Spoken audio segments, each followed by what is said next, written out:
Duke fans, hello, and welcome to episode number 163 of the Duke Basketball Report podcast. We are coming to you. We're recording this on Sunday evening, August 25th. And what does that mean, ladies and gentlemen? We are into the first week of college football season. Week 0 was last weekend, but now the stage is set for one of Duke's most anticipated games ever, a date in Atlanta at the Mercedes-Benz Stadium with Alabama, your number 2 team and probably one of the best programs out there. But before we get all that, we're going to preview that. We also have a nice special interview about one of our alums. But before that, I'm Donald Wine. I'm the captain of this ship this weekend. I am coming to you from DC as I normally do. I also have my 2 co-hosts with me. First, in Durham. I think you're back in Durham, Sam Klein. That's right. I returned this morning. We have class. We're back in session tomorrow, to school tomorrow. But as you mentioned, Donald, all of us will be in Atlanta this weekend for the big game. So very much looking forward to seeing the 2 of you and seeing Duke football again. Yeah, it's going to be fun. And for those of you out there, we were talking about doing a tailgate or a meetup of some sort. It is going to be a meetup. We just don't know where that meetup is going to be.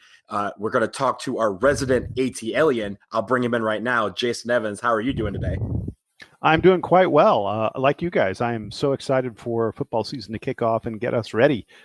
Yeah, let's just get right into it. Okay, so years ago, Duke made the ACC championship game in 2013. It was one of those seasons that we all remember. It'll be one that will live forever in Duke football minds. And a team was watching. It was Alabama. And also a stadium was watching, and that was the now Mercedes-Benz Stadium as it was being built. The Chick-fil-A Classic kickoff is one of those games that usually pits 2 of the best teams in college football between the ACC and the SEC. Well, they decided that in 2019, the 150th anniversary of the start of college football, that marquee matchup would be Duke versus Alabama. And fast forward to now, we are less than 5 days away from that game happening at the Mercedes-Benz Stadium. It will be Saturday afternoon. And guys, obviously, there's a lot we can talk about with Alabama. They're the number 2 team in the country. They are coming off a final loss in the college football playoff championship to Clemson. They are still favored to return to said football game for the 3rd time in a row or 4th time in a row. And now we get to open up our season with that major test with a team that has lost its quarterback, Daniel Jones, and a lot of guys from both sides of the ball, but a team that will be looking to make a statement and try to show America that they are a team to reckon with this season. I'll start with you, Jason. Can we do it? Oh man, really? You're going to ask me that question? Did you have to do it, Donald? Did you have to ask it with that exact phrasing? Yeah, I did, because I want to see how optimistic Jason really is. I hate. Be real with it. Be real with it. No, I don't think we can win this game. Yeah, I don't either. But I mean, we're a 35-point underdog. I will say this. I mean, look, let's be clear. It's not like Duke has never faced a team like Alabama before. We play Clemson with some degree of regularity, and it's clear from last year's national championship game, Clemson belongs on the same field with Alabama. In fact, Clemson was better than Alabama last year, and many experts think Clemson will be better than Alabama this year. So Duke has faced this caliber of team before. That said, I mean, like, it's not like we've been super competitive with Clemson. Sometimes we'll stay close with them for a half. But typically, and I think this is kind of what's going to happen in this game, typically maybe we contain them a little bit on defense, that our defense rises up and doesn't let the game get out of hand early. The offense usually struggles to get much yardage against a team with these kind of athletes, this kind of size, this kind of speed. I mean, the thing about Alabama is, not only are they huge, not only are they all the size of NFL players, but they're all the speed of NFL players because they're all NFL players. And Duke just isn't used to that kind of thing. I mean, look, As Duke fans, we are thrilled and excited and over the moon that Daniel Jones was the number 6 pick in the NFL draft. I mean, I don't. I may be wrong. Duke did not have another player drafted. Joe Giles Harris, people thought might get drafted, but we had one guy drafted last year. The projections are, and I don't think we have anyone on the roster right now, I could be wrong, who's projected to be drafted. Maybe some of these guys will rise up and be 6th, 7th rounder. Every so often, Jamison Crowder was a 3rd rounder, I think. So Duke gets guys drafted every now and then, but let's be clear about Alabama. This is a team that probably has a minimum of 6 first-round draft picks on their team. And I'm not talking like over the course of the next few years. I mean, next year's draft. There will be probably 6 guys from Alabama taken in the first round of the draft. Or at least the first 2 rounds, like easily. First 2 rounds. First 2 rounds, probably more like 8 guys or so. Yeah. And the other crazy thing is, like, again, we're all thrilled. Daniel Jones was number 6. Alabama's got 2 guys who could easily go number 1.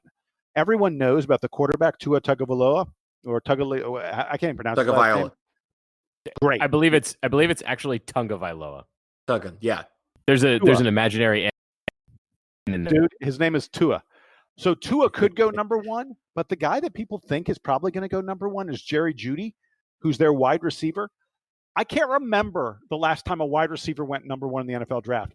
I'm not sure it's ever happened. I could be wrong. I'm not an NFL draft expert, but it's been a long, long time. Jerry Jeudy may be the best college wide receiver that we've seen since, I don't know, Julio Jones, maybe even Calvin Johnson. Calvin Johnson, guys like that, Michael Crabtree. I mean, there were some. Jerry Jeudy is one of the greatest wide receivers in college football history, and Tua is going to be passing to him. I don't even want to think about how. I don't know how Duke contains that. So let me interrupt. And before I bring Sam in, I set you up. So I'm going to give you a softball. And here's the deal. We know that the odds are stacked against us, but what are you looking for from Duke on Saturday to have you come away and say, hey, we actually didn't play too bad, or we actually, impressed in this area? What are you looking for us to do on Saturday that will give you some optimism for the season, throwing this game out of the window? For me, I want to see us move the ball a little bit. I know we're not going to score a lot of points, but I'd like to see Quentin Harris establish himself as someone who's capable of playing fairly high level college football at the quarterback position. We all know quarterback's the most important thing. I'd like to see Duke maybe control Alabama's offense a little bit, not just let them automatically march down the field. I mean, it sounds silly to say something like this, but if it's a 20-point game, I will consider that a big success for Duke. Hey, let's say, like 38 to 20, I think would be huge for Duke and would show me that this is a pretty darn good Duke team, one that's certainly capable of getting to a bowl game. Sam, what do you think? I think, well, first of all, if Duke only loses 38 to 20, that'll be a huge victory, given that the line I think is somewhere in the 30s and like 35. Yeah. And wouldn't be surprised if it climbs more before we kick off on Saturday afternoon. So yeah, if Duke gets within 20 points of Alabama, that'd be incredible and would not just signal likely bowl team. That would be a 8, 9, 10 win team here for Duke. Just to keep that in perspective, back in 2010, when we played Alabama at Wallace Wade, they were coming off a national championship. We were not nearly as good as we are now, and we were only a 28-point underdog. Now, we are a much better football team now than we were back then, but the fact that we are still a 35-point underdog to Alabama shows you how good Alabama really is. And actually, since you brought it up, I did want to recall back to that Alabama game in 2010. I believe Duke played Stanford back in 2012, and Stanford wasn't quite at Alabama's level, but was still at that point one of the 5 or 6 best programs in all of college football. And Duke scheduled these early season games against these real powerhouses. As I recall, when they scheduled that Alabama game, they had signed it before Alabama was back rolling under Nick Saban. But regardless, Duke was now scheduled to play some of the very best teams in college football early in the season.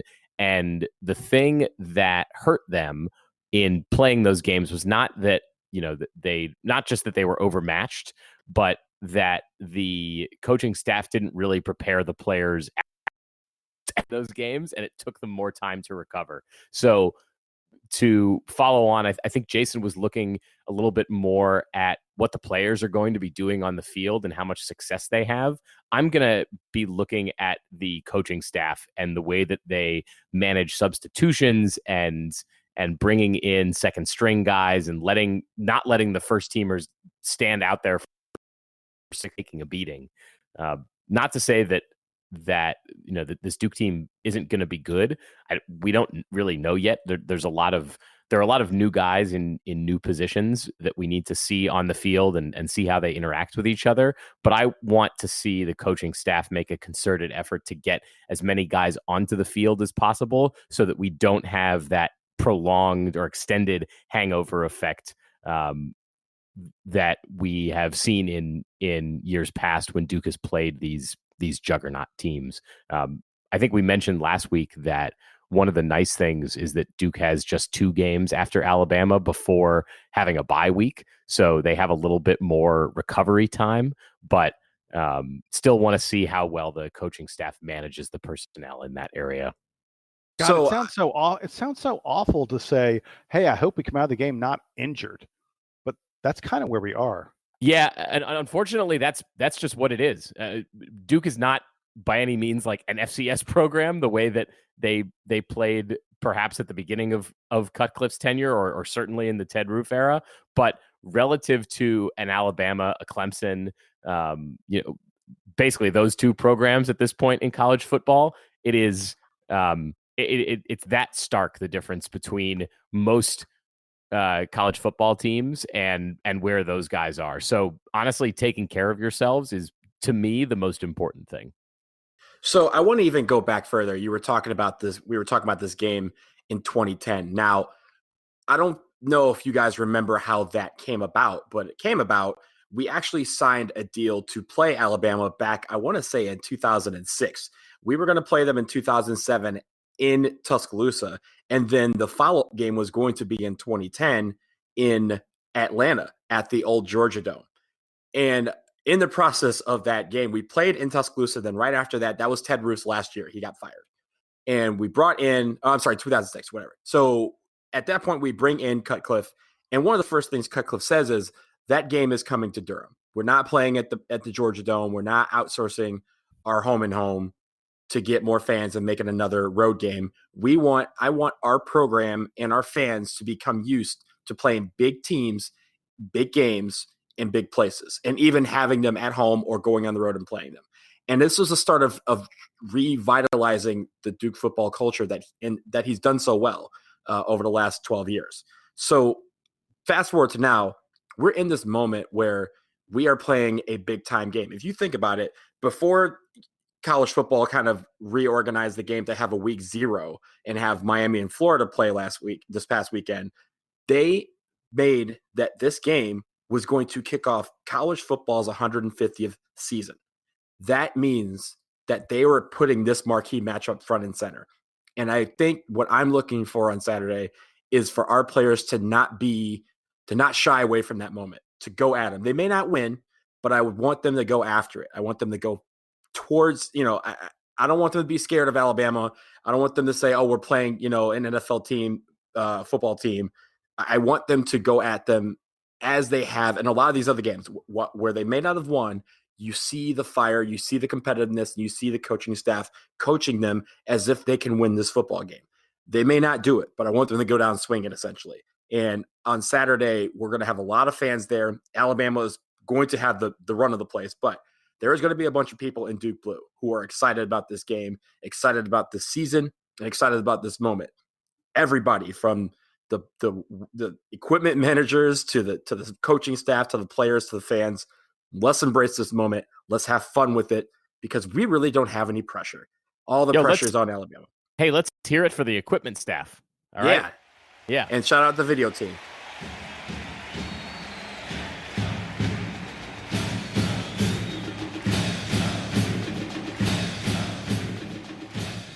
This episode of the DBR Podcast is brought to you by those fine gentlemen from Bird Campbell, PA.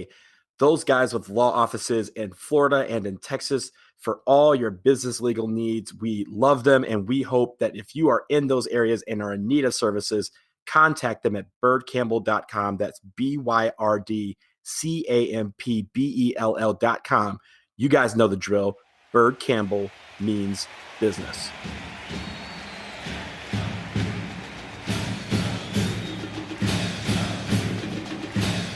Okay, guys, our second part of our all football program this week, we're actually going to talk about one of the alums. We have talked about him, the fact that he's missing from the squad, and that is the sixth pick in the 2019 NFL draft, Daniel Jones. He went to the New York Giants, and in this preseason, he has been a star. He has really performed well, and a lot of Big Blue, as the Giants fans call themselves, has been absolutely enamored with how he's been playing. So we want to dig a little bit further and see how they actually think, what they actually think about Daniel Jones and his prospects to not only play, but maybe eventually become the full-time starter up at MetLife Stadium. So Jason, just a few minutes ago, sat down with Ed Valentine. He's the editor of Big Blue View, our sister blog for the New York Giants at SB Nation. And here's what he had to say.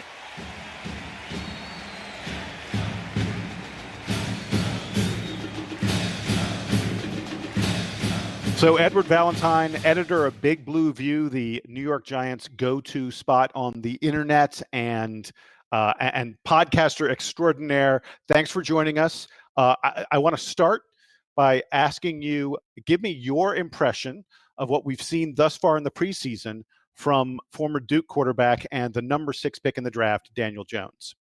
Well, I just want to know, how soon can we put him in the Hall of Fame? Let's put it this way. It's been a really good start for the kid. The kid's been, ever since, I saw him in the first practice of rookie mini camp, and it's never looked too big for the kid. He's always looked like a pro quarterback. He's never looked like he's been in over his head.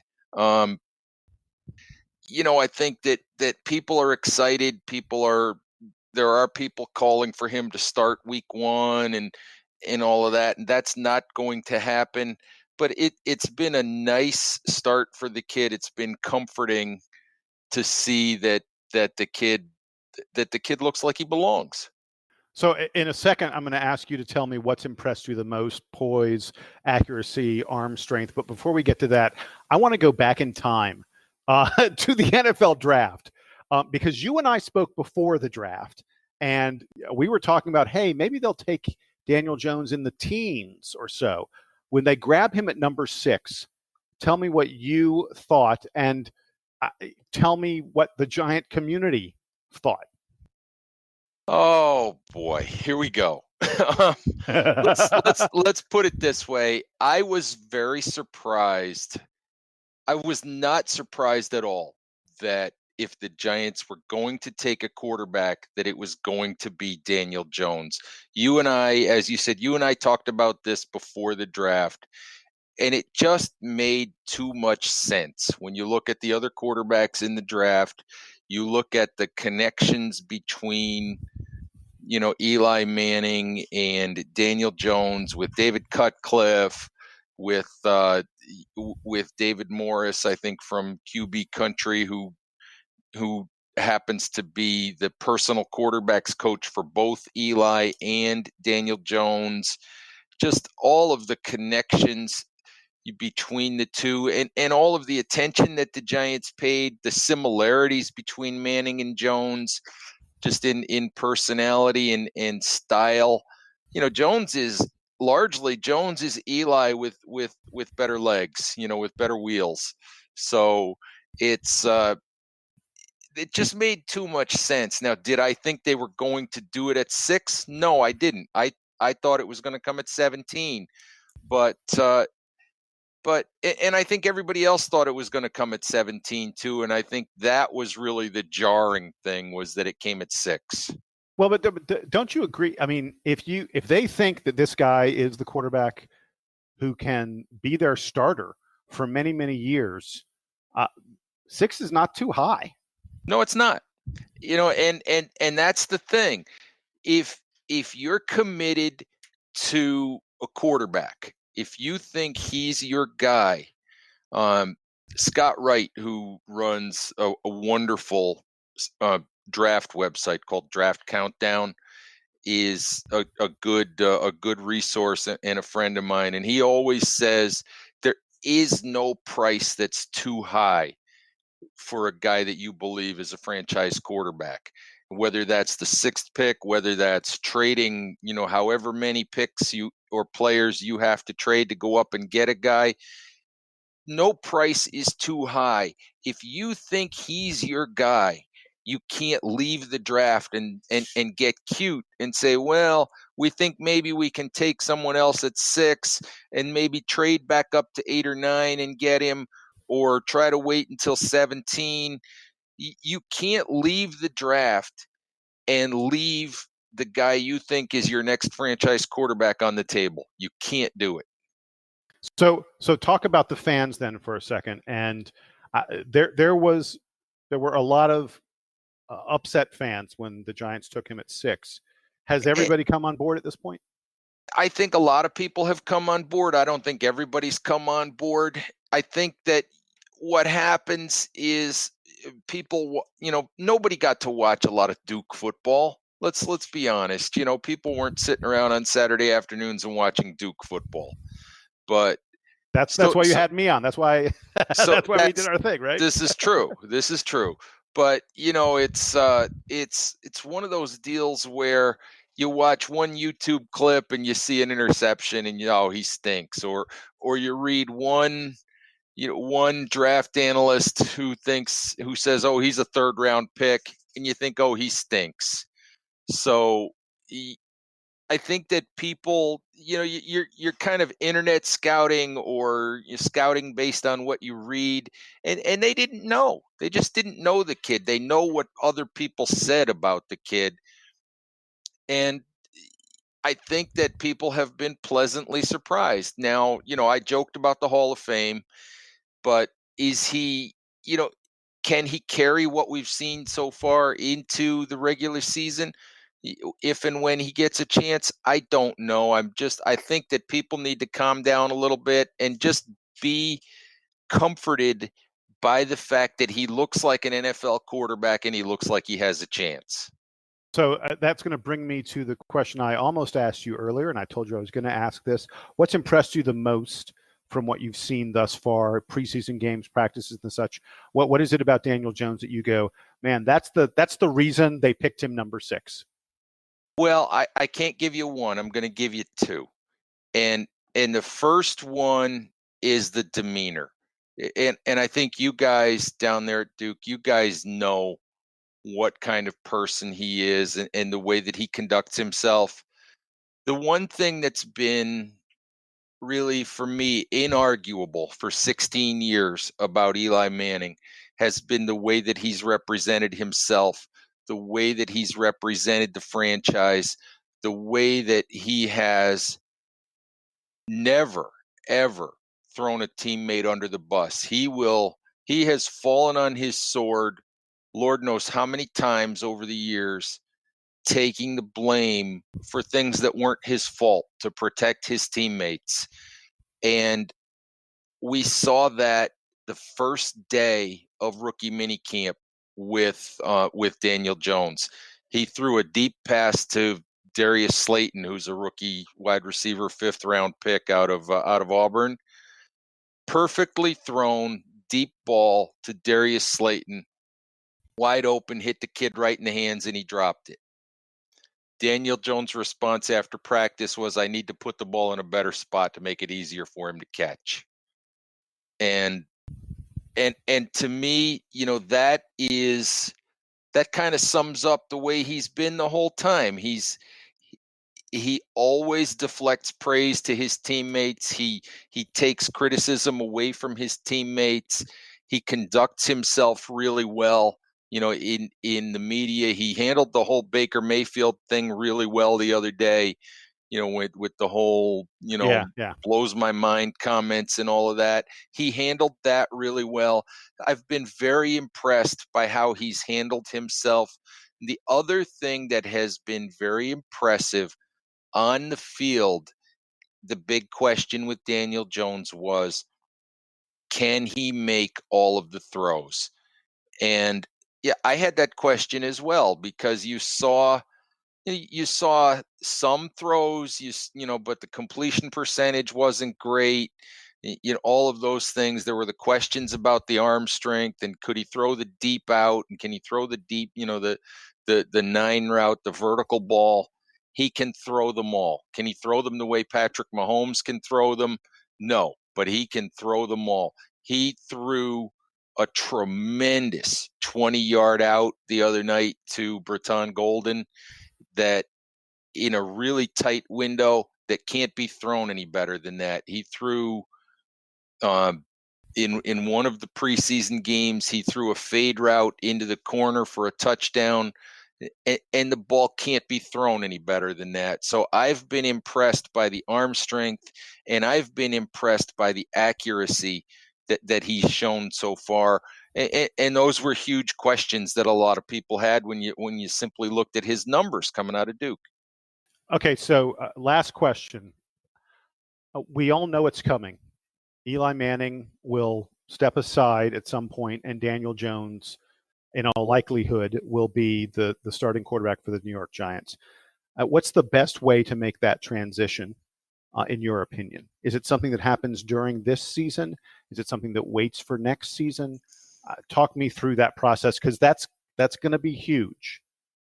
I don't know that there's a best way, because you're going to take that job away from Eli and kick screaming. And now, when I say that, I don't mean he's going to make a public fuss. I don't mean he's going to make a scene. But he's a competitor. He wants to play. But he wants that job. He wants to stay as quarterback of the New York Giants.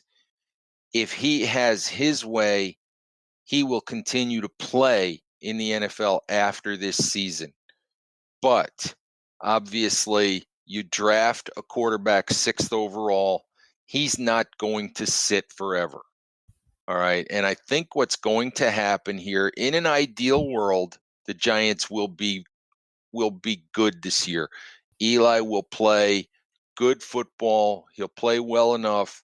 The Giants will win enough games that you get down to the last couple of weeks of the season, they're still in playoff contention, and he is still the quarterback, which pushes the transition to Daniel Jones into next year. I can't see how Daniel Jones is not the week 1 starter for the New York Giants in 2020. I don't see how that's not going to happen. What I see happening this year is, if the Giants are good, if they stay in contention, if Eli stays healthy and plays well enough, and plays well, he's going to play. The Giants are not going to Kurt Warner him. We've talked about that situation a lot around Big Blue View.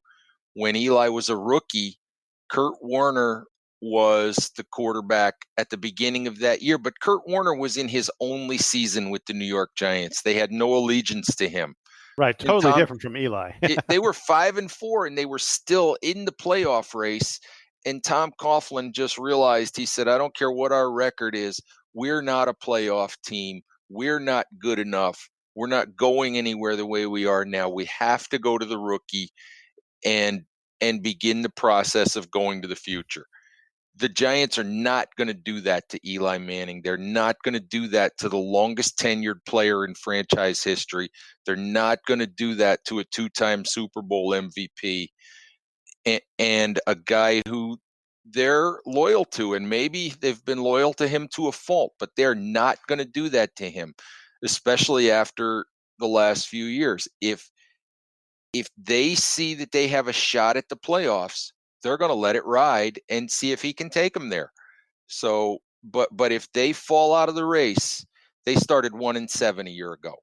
If they start 1-7 this year, Daniel Jones is going to be playing. They started 0-6 in 2013. Same deal. If they start badly, if they fall out of the playoff race, if it's obvious that they're not going to be good, the only thing that makes sense is for Daniel Jones to play. But if they're in the playoff race, they're going to stay with Eli and see what happens there. So last thing, just really quickly, do you have any sense of what kind of relationship Eli and Daniel Jones have at this point? I mean, I'm guessing, in fact, I'm almost certain that they've met several times when the Manning brothers would come back to work with Coach Cutcliffe in the offseason, and clearly Cut's going to be working with his QB as well. But is there any sense around Giants land about the relationship they have? I think they're fine, to be honest with you. I mean, I don't think they're out on the golf course all the time, hanging out together. But I think they're fine. There's no sense of unease between the two of them. I think they both understand the situation. Eli is the past, and for now, the present. Jones is the future, and at some point this year, he could be the present. They know what the situation is. And they're both. I think this is another reason to feel good about Daniel Jones. Is I think they're both handling it very well. I don't see any tension between the two of them at all. I hope there's no tension, because they're both wonderful human beings from everything that I've heard. And Eli Manning has had an incredible career, one that could very likely end up in the Hall of Fame. And we hope Daniel Jones can even come close to following in those footsteps. Ed Valentine, thanks so much for joining us and telling us all about what you've seen so far from Daniel Jones. We are wishing him the best. At Duke, we don't get that many high-profile players going on to the NFL. It is entirely possible that Daniel Jones is the highest-profile Duke football player in a couple, triple, 3, 4 generations or something like that. So we're very excited for him, and we really hope it works out for you and for him there at Big Blue View and with the Giants. Thanks again, Ed. Fingers crossed. Thanks, Jason.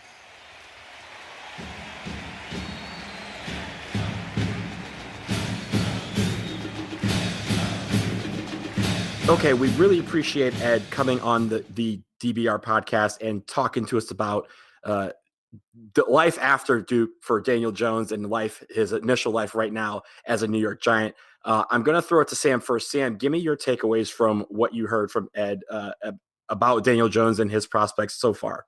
So this is the first time that I have heard from our colleague Ed, and I just wanted to note what a perfect representation of the New York media it seemed like he was. He was dogging on Duke football and Daniel Jones back in the summertime, and then fast forward to today when Jason opens the interview and asks him generally what the people are thinking about Daniel Jones, and his first reaction is, "Well, we're looking forward to his Hall of Fame induction." I mean, that is the famed New York sports media experience in a nutshell. Am I right? So I thought that was great. I think he captured the sort of two-sided element here, sort of explained well how Giants fans were feeling initially. I think that, obviously we're going to see more about the Duke guys than college football and NFL media sort of generally. But I felt like after the draft, one of the biggest takeaways was everybody being shocked that the Giants took Daniel Jones so high. And as Ed said, it doesn't matter where you take your franchise quarterback if you think he's your franchise quarterback. And it's clear that the Giants do think that Jones has that potential in him. So they were excited to take him with the 6th pick. We haven't seen him play in an actual regulation NFL game yet. We've seen him in preseason where, as Ed pointed out, it seems like he's fitting in and looks the part, so to say. But we'll see when he actually gets into a real game. And then honestly, I thought that his comments about how the Giants handle the transition were really interesting, especially when he said that he fully expects Daniel Jones to be the starter by the time next season rolls around. So 1 year from now, it'll be no question that he's the starter, but Eli Manning is still there. And as he said, they're going to have to manage the relationship with Eli Manning being the longest tenured member of the organization. They're going to have to manage that breakup with him, perhaps, as well as, say, the Colts did with with Peyton Manning, getting lucky that they were able to trade Peyton Manning right at the right time to draft Andrew Luck. And sidebar to that, of course, is the sad news this week that Andrew Luck had to retire after such a short time in the NFL. But that's going to be an interesting challenge for the Giants. A good one, I'd say. One that, GMs are looking forward to saying, well, we have one great old quarterback and we need to figure out how to transition him away and bring in the great new quarterback. I'd say that's a good problem to have, right? Yeah. And here's the thing. The last question that Jason brought up was about whether they like each other, what kind of situation is it in the locker room, if it's something where they're actively rooting against each other or whatever. And it's interesting because this reminds me in a not in a complete way, but slightly, of the situation where you have Brett Favre and they drafted Aaron Rodgers, the Green Bay Packers, and just the whole question of when's he going to play? Is he going to play?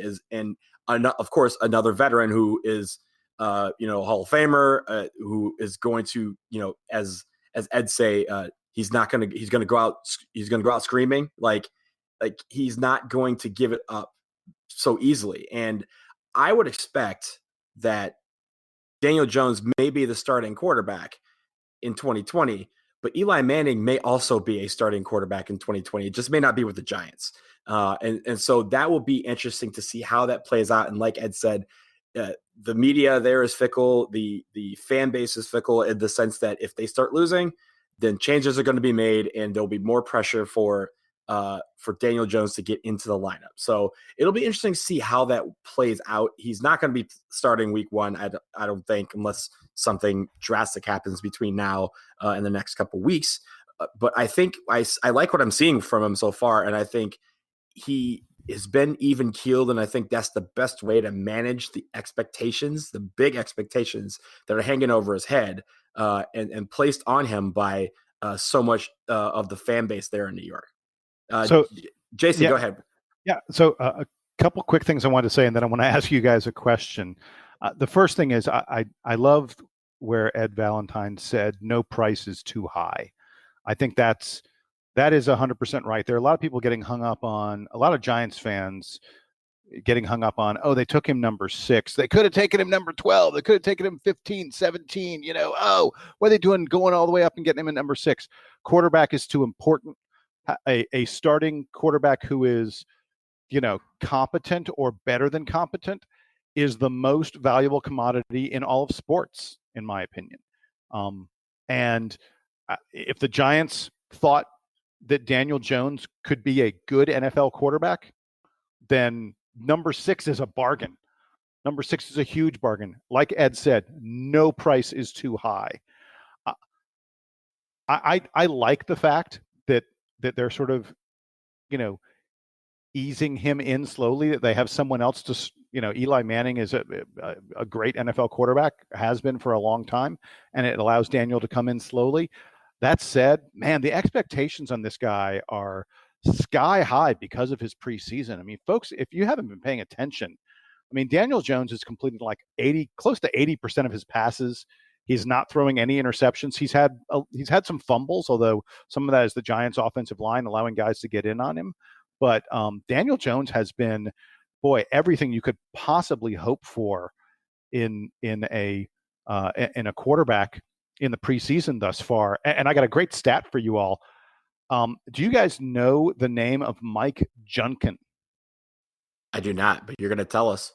Okay. Mike Junkin in 1987 was a linebacker from Duke who was drafted number 5 in the NFL draft. Mike Junkin went to the Cleveland Browns with a number 5 pick in the 1987 NFL draft. He is the only Duke player in history to go higher than Daniel Jones, who went number 6. Even the great Sonny Jurgensen was not drafted higher than that. Sonny Jurgens was actually a 4th-round draft pick. I bring this up to point out, A, the expectations in Daniel Jones, but B, especially based on his preseason, Daniel Jones may be the highest profile. Why am I even saying maybe? Daniel Jones is the highest profile Duke player in our lifetimes in the NFL. I think there's little question about that. And the opportunity that he has not only to be a good player, but to make a lasting impact on the Duke brand is really significant. If Daniel Jones is good, it may serve to elevate all of Duke football in a way that none of us really imagined. Am I wrong about that? No, I mean, look, I remember when Laken Tomlinson was drafted by the Lions first round a few years ago, and that was the first time a Duke player had gone the first round. He was the 28th pick. Yeah, and he went, and that was the first time a Duke player had been in the first round since 1987. And I remember what a big moment that was and how everyone really looked at that as the onset of, hey, Duke football is here, and maybe this program is better than we thought. And at that time, everyone was still thinking, they're being led by a coach who's considered a quarterback guru, and we haven't seen that coach or that quarterback yet. Maybe Daniel Jones is that guy, and if he is that guy, that means that's not, you're saying, right, it's going to help the program, but it's going to help recruiting, it's going to help the stature, it's going to help that, whenever someone says Duke football, people don't like roll their eyes. I mean, those all matter. And I think that is why it's probably the pressure on Daniel Jones is so thick, and added to the fact that he's in the biggest media market in America and the biggest city in America. He's playing for their team. And I think that is exactly why this was really a big deal, and why a lot of Duke fans, whether they're Giants fans or not, are going to be watching. And you know what?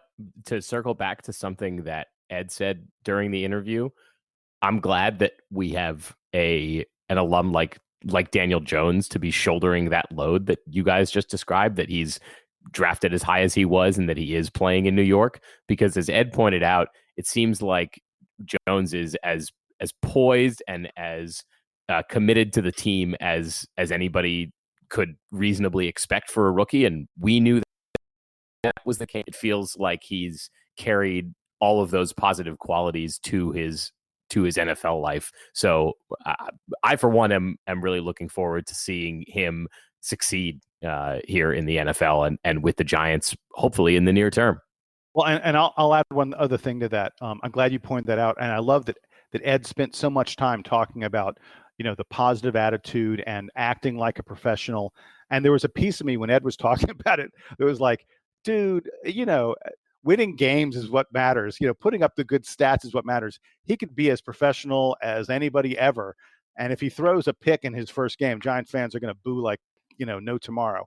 But that said, I think it matters because you can earn some goodwill from your teammates, from the coaches, from the media guys who are there every day and who see what goes on. You earn some of that goodwill. It's going to give you a little extra leeway if everything doesn't go as easy and as wonderfully as you'd like. Being a good guy can help you get over the hump a little bit more than if you were a prima donna, because goodness knows there are a number of prima donnas out there.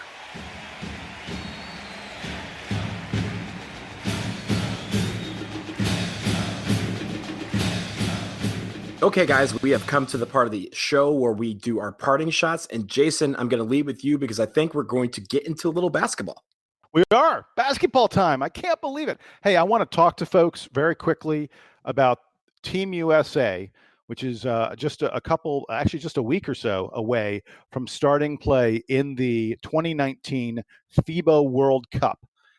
And it's exciting for Duke fans because there are two Dukies who have made the Team USA World Cup team. Jason Tatum of the Boston Celtics and Mason Plumlee of the Denver Nuggets.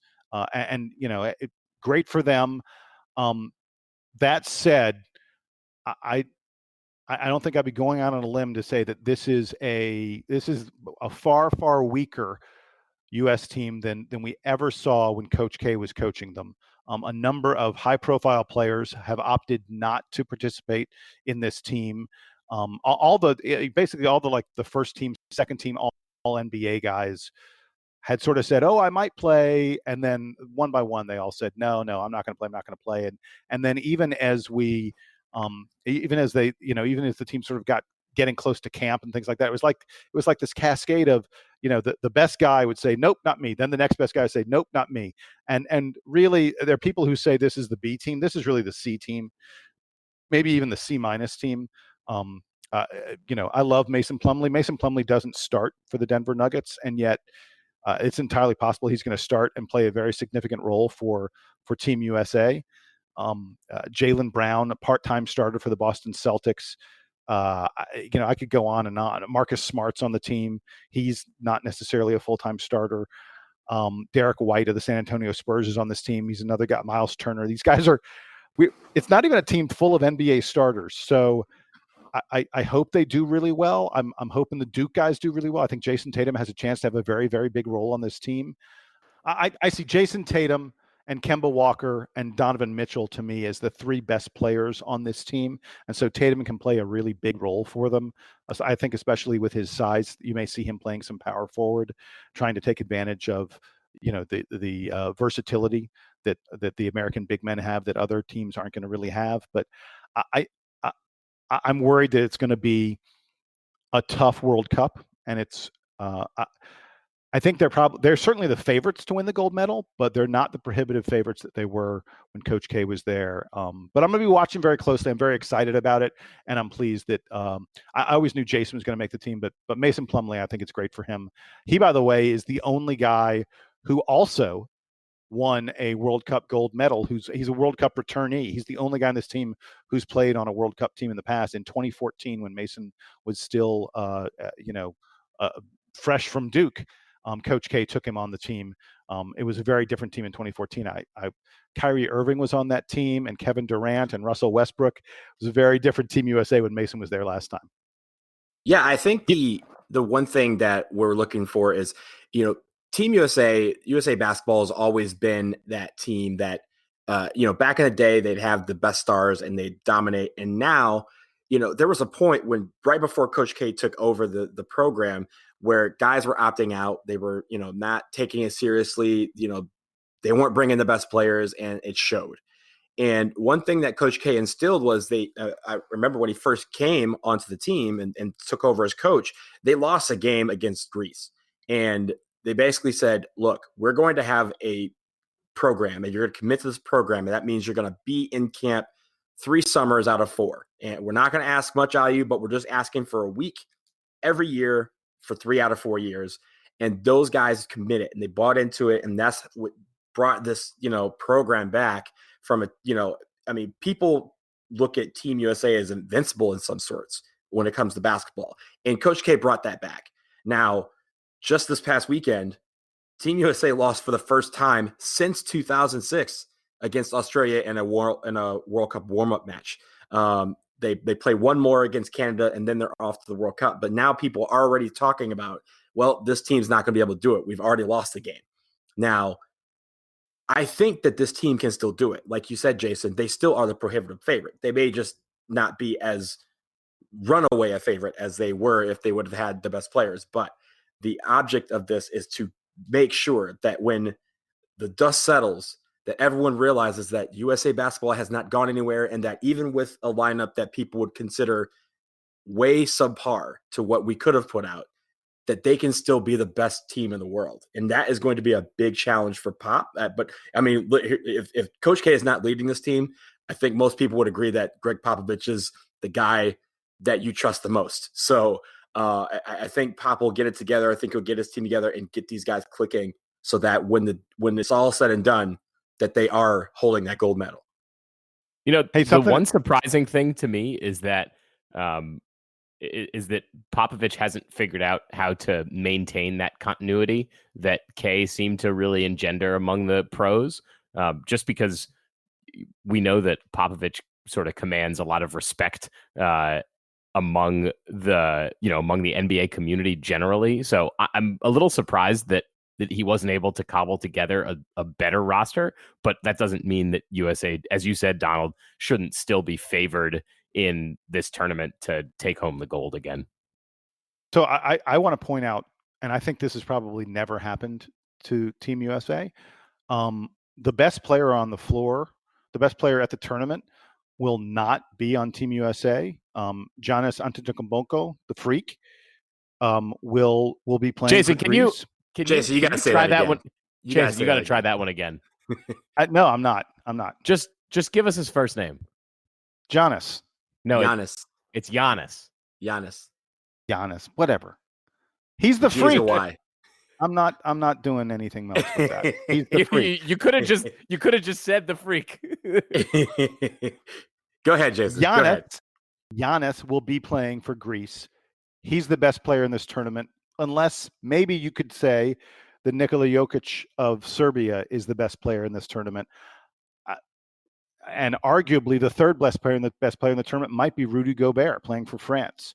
It's probably between him and Kemba Walker.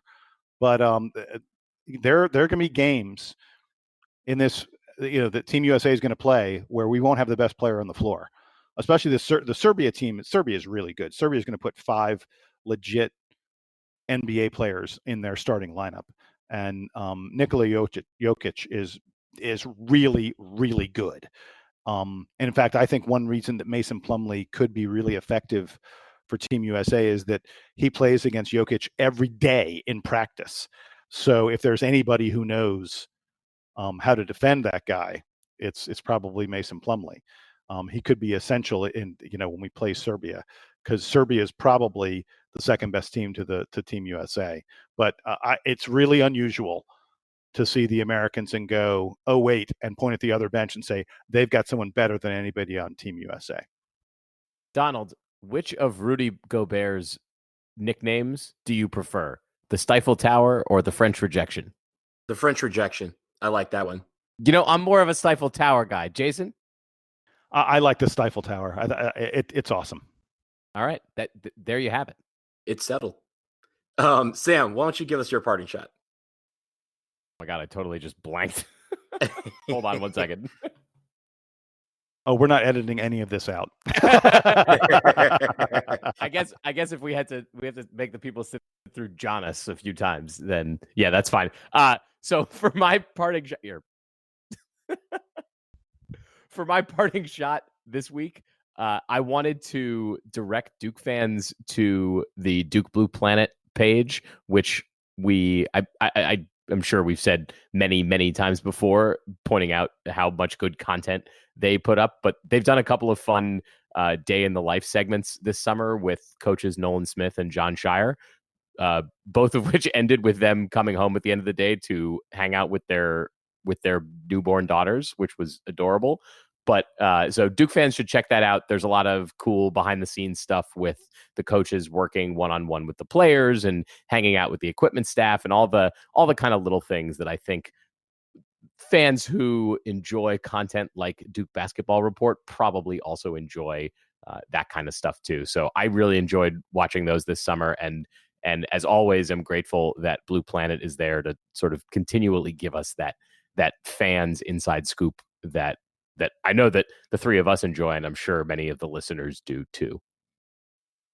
Yeah, we've talked about it over and over, but they're killing the game when it comes to content, and this is no exception. So I feel like every time, I feel like you have to set a notification every time they post something so you can immediately watch and react to it, because they're all really, really good. So and sometimes they put up videos that are just like 6 or 7 second little highlight reels, but then and so I'm used to looking at those just sort of as I'm scrolling through my social media, and then occasionally they'll come out with one of these 10 or 15 minute sagas, and I'll start watching it on the phone and be like, oh wait, no, I need to I need to not do this while I'm doing something else. Right. Yeah, they definitely do it, but they all do them well. Okay, guys, I hope you ate dinner or lunch or breakfast whenever you're watching this or listening to this, because I'm about to talk about chicken. The chicken wars have begun, and I'm here to tell you Sunday Donald, night, is it not begun? The chicken wars have? Whatever you want to call it. however you want to pronounce it, however you want to say it, and in whatever Wait, order. Sam, you have to do it in your Yoda voice. Begun the chicken wars have. I got you. Hold on. Go ahead. Yeah, I can do better than that. Go ahead. Begun the chicken wars have. That was good. Is that not better? That was very good. Wow. Thank you. Sam, are you normally this Yoda-y, or is that something that you just summoned? Have you guys heard my Coach K? No, well, we're gonna have to do it now before we get into chicken. So here's Coach K talking about Kyrie Irving. He's just a really special player. He's just such a player, and just all the heart. Oh my God. Sam. Oh my God. Sam, you're not allowed to speak in your own voice anymore. I think you're gonna have to either do Yoda for the next episode, or you're gonna have to do Coach K, or you can switch. However you want to do it, that's how it's gonna work. I've got Dick. You have Vitale 1 week to figure out which one you want to do. I have Dick Fight too, but that one incredible. takes a lot more energy. Yeah. So, but anyway, back to chicken. The thing that has been gripping the countryside and damn it, the entire world has been the emergence of the Popeyes chicken sandwich. Now, I am here to tell you guys that on this Sunday, we have found the cure for the common cold. We have found the uniter among all dividers. We have found the glue that holds this country together. And it, my friends, is the Popeyes spicy chicken sandwich. It is incredibly good. I've had at least 2 so far. I tried to go again tonight, and on Sunday, they were out of not only chicken sandwiches, but the Popeyes was out of fries and onion rings as well, and they're out for most of the week. Now, we're talking about this tailgate on Saturday that we're going to do, this meetup. Anybody who brings me a Popeyes chicken sandwich is my friend for life. I'm just putting that out there. You're my friend for life. If at this meetup you bring Popeyes spicy chicken sandwich, bring 3, because I know Sam and Jason are going to be hungry too. But I'm here to tell you guys, if you guys have not had the sandwich, you need to go out and find this thing so that you can also be one of those people that can walk out and cure the common cold, because this thing is that good. I was in Boston earlier this week visiting some friends, and I got to go to a Red Sox game where, sidebar, I got to boo Bryce Harper for the first time, which was good. A lot of fun. That's yeah. special. Oh man, I get it now. I understand now why. Was it like a weight lifted off your shoulders? Oh, so much. Have I told you guys, or do you recall perhaps when Bryce Harper was called up back in 2012? This is like the first time he came up into the majors. My dad and I were at the game in Los Angeles, and if you go watch the highlights from Bryce Harper's first game, they cut to me like cheering for him. So I'm like, so you've come full circle. I'm part of the history there. Yeah. And so then I got to go to the game and be sort of smug about it when he like grounded out to the pitcher. That was anyway, totally beside the point, because I had the Popeyes spicy chicken sandwich at the Northeastern University Student Union building. And I have never had food in a student union building that was so delicious, other than that which is served nowadays at the Broadhead Center on West Campus at Duke University. But the Popeye spicy chicken sandwich it was so memorable and so wonderful. Like every bite of it was just so perfect. The only sandwich that I've ever had, the only sandwich that I truly remember is the one time I went to Dallas and had a brisket sandwich from the Pecan Lodge, which if you're familiar with it, if you know, I think is one of those things. The Popeye spicy chicken sandwich is really special. So I'm already looking forward to my next one. So Sam, I don't want to be the one to tell you, but you went to the Northeastern University Student Union to get your Popeyes, and if you were at Fenway Park, you literally only had to walk a half a block because there was a Popeyes just across Yawkey Way. So or did you go it's there? Funny you bring that up because we tried and they didn't have it. Oh, okay. My friend and I went into the infamous Popeyes, I think, because that's the Popeyes where all the Red Sox were eating the chicken after the games when they had that. I don't know how many years ago it was when they had the bad end of the season when all the players were eating too much chicken, was all from that Popeyes across the street. Yep. So my friend and I actually went in there first and they said that they were out of the buns and maybe the pickles or something. Like they had run out of some of the ingredients for the spicy chicken sandwich. So we had to trek it all the way across the Fenway to Northeastern to get the spicy chicken sandwiches. Okay. So the only thing that I want to say to conclude about this chicken wars is yes, it is that magnificent. There is one sandwich out there that I'm looking to try to compare to the cure for the common cold is what I'm calling it. And that sandwich that I'm waiting to try is the Bojangles spicy chicken filet biscuit with pimento cheese. I need to get this. I think I'm going to Charlotte in a couple weeks. And so my goal will be to have it there because I want to try it in North Carolina. That's where it's going to be. I was going to say, don't you all have a Bojangles in DC? We do have Bojangles at Union Station, but it's not the good one. Whenever you want to try something from Bojangles, I always recommend you go to an actual Bojangles, and those are far outside the city. So I'd rather I'll be in North Carolina very soon, and when I do, I'm going to try the pimento cheese Cajun filet, and then we're going to have a full real comparison. But for now, the Popeyes chicken sandwich is the greatest thing of all time. Just opened a new Korean fried chicken place here in Durham. So Durham, more hip every day. Hey, had that next time I'm there. Too. Next time I'm there, we going. Yeah, we'll hit that up. You'll all right. I think you'll like it. All right. Well, on that hungry note, that should end and conclude episode 163 of the Duke Basketball Report podcast. It is not a chicken podcast. It is about basketball, even though we talked mostly about football, but I digress. Again, what is it? What do we talk about here? We talk about a lot of things. Duke basketball is one of them, and we sometimes reported it. So there you go. But this concludes episode 163. Again, this Saturday in Atlanta, Duke versus Alabama. We will meet somewhere. We will post it on the Duke Basketball Report forums and let you guys know where we will be so you can come say hello and bring us all the chicken sandwiches we can possibly have in our lives. But until then, Donald, you might even tweet out where we are. I might even tweet it out. I might even let people know via the tweets. But of course, the forums will also be a primary source of information. So stay tuned to that. But until then, for Jason, who has been lost somewhere in Atlanta, we will find him before the Saturday. And for Sam in Durham, I'm Donald in DC. Thank you guys for tuning in. And Duke Band, take us home.